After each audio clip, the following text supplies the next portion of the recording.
makna itu. Seperti yang Gus Baha bilang, menghayati doa berbuka puasa kita bisa jadi wali. Iya betul. Bagaimana jadi caranya jadi wali dengan menghayati doa berbuka puasa, Gus Baha? Saya itu kan innallaha ta'ala la yardu 'anil abdi idza akalal aklata fayahmadahu 'alaiha aw yashraba syarbata fayahmadahu 'alaiha. Itu kalau dalam bahasa Arab inna itu sesungguhnya pakai lam lagi la yardu. Sesungguhnya Allah sangat ridho terhadap hambanya ketika makan satu asupan atau satu suapan dia bertahmid. Minum satu kegukan dia bertahmid.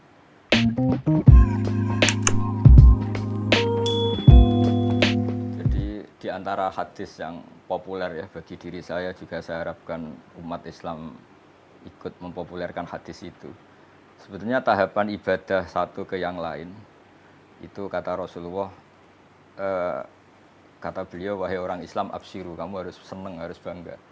Inna wa ta'ala qad yubahi bikum malaikatahu, Allah sekarang baru membangga-banggakan kalian kepada malaikat-malaikatnya.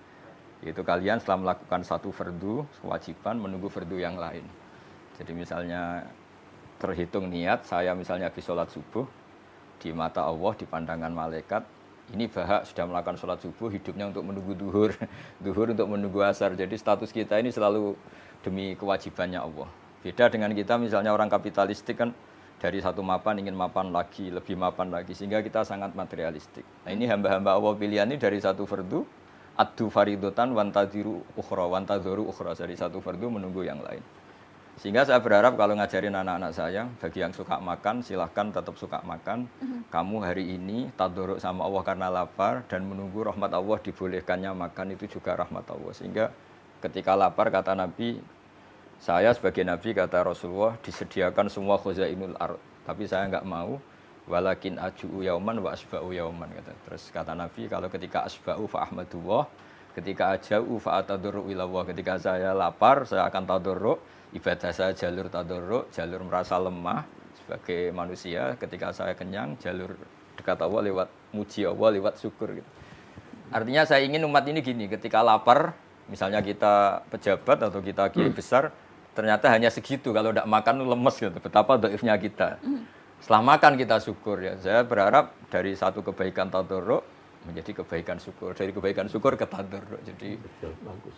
Jadi saya ingin garis bawahi lagi, ini bagus sekali nih uraian tentang syukur. Iya.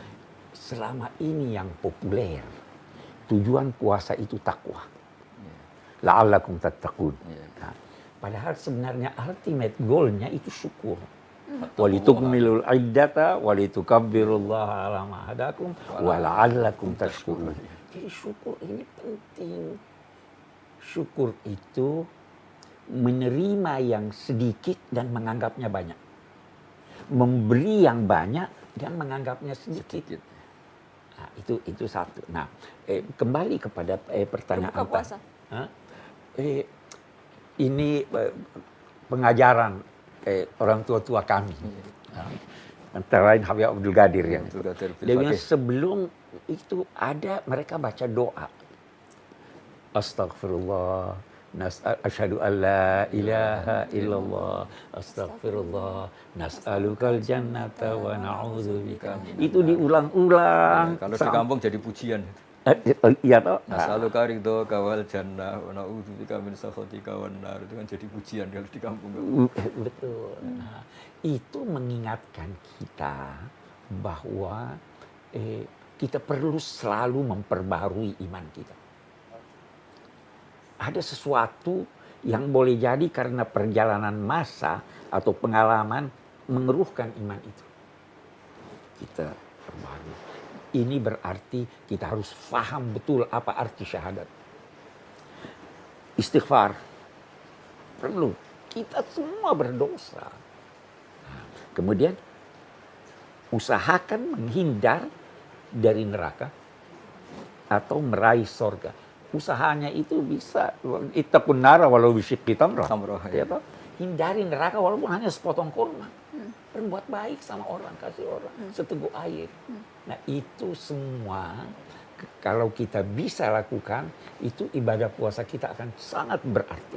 Dan itu diingatkan dalam doa ini tadi, pengalaman orang tua ini, itu diingatkan sebelum buka. Istighfar tadi, istighfar.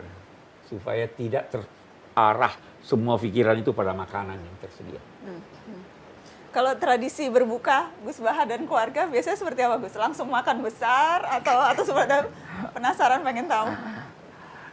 Kalau di pesantren umumnya itu kan rata-rata ngaji Fathul Mu'in ya. Di antaranya yang diceritakan adalah makalah banyak sahabat termasuk Sayyidina Ali atau Syiah alal iyal ya. Jadi mereka karena masih anak-anak harus diservis dengan longgar lah. Nah karena mereka longgar kayaknya yang tua juga agak-agak iri lah ikut longgar juga. Jadi longgarnya gimana Gus? Longgarnya artinya anak-anak ya sudah minta makan apa saja diturutin gini-gini. Tapi di balik itu sebenarnya ada kearifan, kata bapak saya, ibu saake sing dagang dibelanjani gitu. Jadi kearifan itu selalu dijaga.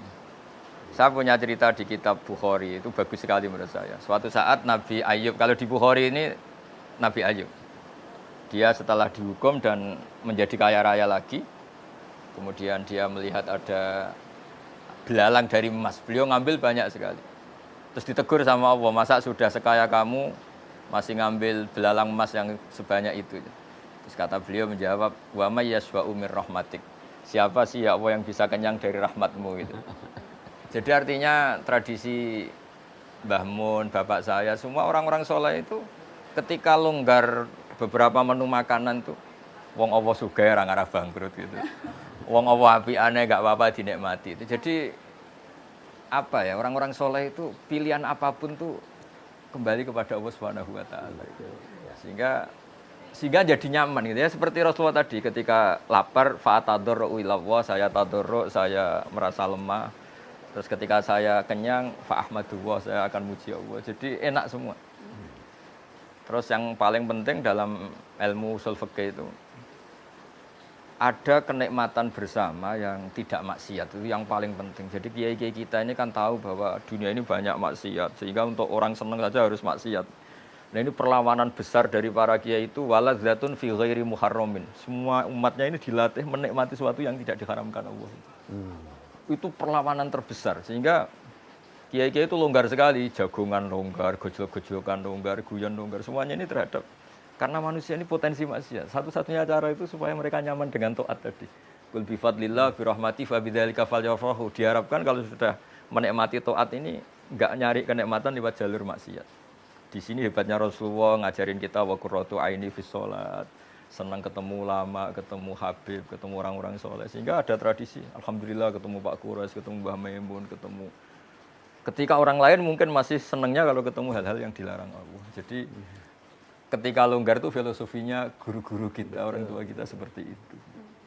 Jadi bukan longgar untuk israf, tapi longgar untuk nikmati sesuatu yang tidak haram. Dan sebenarnya itulah yang dimaksud kalau berbuka orang itu ada farhah, kegembiraan. Orang buka itu gembira, bukan karena makanan yang tersedia, tapi itu kalau di psikologi itu Abi pernah baca, itu karena dia berhasil mengendalikan nafsunya. Ya, betul, ya. Ya, jadi dia sukses melewati itu ya. Sukses melewati itu. Nah, itu yang kita ini ada seorang ulama di Mesir, filosof sekaligus ulama, punya banyak buku. Salah satu bukunya kecil, dia punya ungkapan, makanan yang mewah itu adalah sogokan nafsu, sogokan perut kepada nafsu. Jadi kita disogok katanya.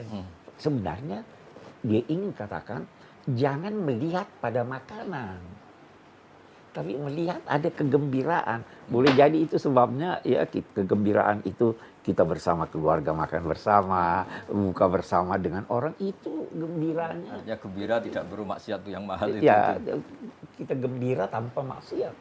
Itu mahal betul itu. Ya. Mahal sekali. Iya. Saya ingat Gus Baha juga sempat bilang lauk terenak lapar gitu Iya, ya Gus. betul ya. Dan puasanya orang kaya itu lebih berat dari puasanya orang miskin. Iya, betul. Jadi ceritanya gini. Bapak itu pernah ditamuanin orang miskin cerita, puasanya orang miskin itu berat sekali, harus tetap kerja mencangkul gini-gini. Dia kalau puasanya orang kaya enak, tidur di rumah sambil santai-santai di rumah baca Quran. Terus Bapak cerita, ini kisah nyata. Kamu nggak pernah jadi orang kaya katanya. Puasanya orang kaya lebih berat. pagi-pagi ninggalkan makan pecel, siang sedikit rawon, nanti agak sore ninggalkan sate. Jadi yang ditinggalkan banyak. Kalau kamu kan biasa meninggalkan makan. Si miskin ini akhirnya tertawa. Ya sudah, ya sama saja ternyata.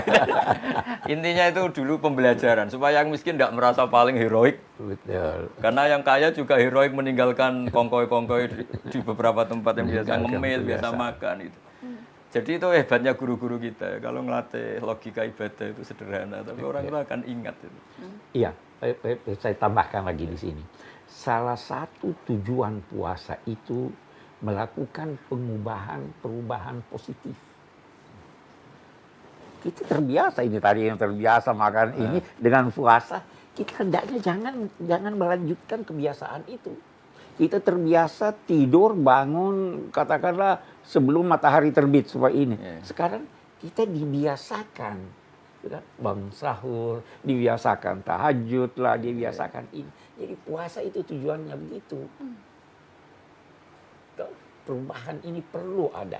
Karena itu kembali lagi perlu introspeksi. Perlu introspeksi. Pertanyaan tadi yang di awal soal doa berbuka puasa. Jadi pada prinsipnya semua doa bisa. Iya, semua doa bisa. Ada yang diajarkan Nabi atau amalan Nabi yang bisa kita tiru? Itu tergantung dari riwayat-riwayat. Ya, doa itu ada dua riwayat. Allahumma laka sumtu wa bika aftartu wa ala rizqika aftartu. Terus ditambah zahabat dhama'u wa abtalatil uruq, ya kan? Oke. Wa sabatal ajru insyaallah. Oke. Ada riwayat hanya sepotong. Ada riwayat potongan yang lain. Sementara ulama berkata, riwayat yang awalnya itu dhaif. Riwayat yang akhirnya itu benar. Nah, tapi buat Abi, doa apapun yang menunjukkan kesyukuran kepada Allah Subhanahu wa taala dalam bahasa apapun oke. Tapi kalau ini kita sudah hafal, kita sudah tahu, kita tinggal hayati maknanya. Hayati maknanya. Ya kan? Allahumma laka sumtu, ya Allah, karena engkau aku berpuasa. Wa bika amantu, saya percaya padamu. Wa ala rizqika aftartu, ini rezekimu, ini yang saya peroleh, yang saya makan, yang saya nikmati ini bersumber darimu. Tanamkan aja makna-makna itu. Seperti yang Gus Baha bilang, menghayati doa berbuka puasa kita bisa jadi wali. Iya betul. Bagaimana jadi caranya jadi wali dengan menghayati doa berbuka puasa, Gus Baha? Saya itu kan sering ya menghafalkan beberapa lafaz hadis. Di antara hadis populer yang saya hafalkan dan itu sahih di Muslim, Innallaha ta'ala la yardu 'anil abdi idza akalal aklata fayahmadahu 'alaiha aw yashraba syarbata fayahmadahu 'alaiha.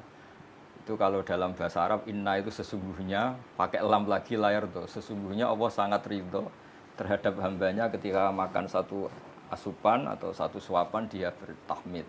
Minum satu kegukan dia bertahmid. Dan itu cara paling mudah, memang makanan pertama iftar itu pas berbuka itu. Nah, kalau orang diridhani Allah itu kan sudah di atas wali itu, karena Allah ridho itu kan sangat tinggi sekali, makom tertinggi seorang hamba kan radhiyallahu anhum wa radu anhu beberapa.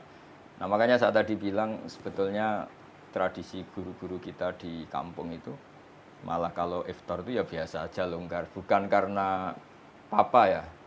Kok anak-anak puasa kok dibatasin, nanti ganggu syukurnya. Jadi kalau perasaan kita seperti itu, ganggu syukurnya, makanya ngikuti Fathul Mu'in tadi atau si'ah alal iyal, ya yang longgar saja. Meskipun tentu tidak berlebihan. Karena takutnya nanti suasana keluarga karena jangan ini, sholat dulu gini. Kalau dalam guyonan kiai-kiai, nanti kamu sholat demi mengenakan makan, mendingan mengenakan makan demi sholat. Itu ada ilmunya, kata Nabi kan gitu. Ketika makanan sudah disiapkan, kamu makan dulu baru sholat. Supaya sholatnya biar in karena sudah makan. Jangan dibalik. Sholat dulu biar makannya enak. Ini kan berarti sholat. Jadi guru-guru kita meskipun guyon tapi filosofi itu luar biasa. Betul. Jadi ya sudahlah kayak umumnya orang saja, gak usah terlalu berdele-dele. Jadi ketika saya sering ceramah lah atau ngaji bilang makan bisa jadi wali itu di sini. Apalagi darinya Rasulullah SAW. Dulu Nabi makan itu satu cara untuk nafyu rububiyah. Sehingga di sebagian ayat Nabi disifati wa ma arsalna qablaka minal mursalin illa innahum la yaquluna ta'am. Tapi ini bukan sekedar makan, karena Nabi Muhammad jadi nabi setelah Nabi Isa, karena terlalu sempurna dianggap Tuhan. Makanya Nabi menunjukkan kalau nggak makan itu lapar, beliau makan untuk memaklumatkan saya ini manusia, tidak Tuhan. Nah kalau kita dengan puasa jadi begitu, puasa katanya presiden, katanya menteri, katanya ulama besar, tidak makan ternyata loyo, betapa lemahnya saya, ini kan bagus untuk Betul. tadarruk tadi. Iya. Nah nilai-nilai itu yang menjadikan ini super tadi ya. Ketika lapar ya ibadahnya super, tadarruk. Ketika makan juga super karena tahmid tadi. Ya, kita berharap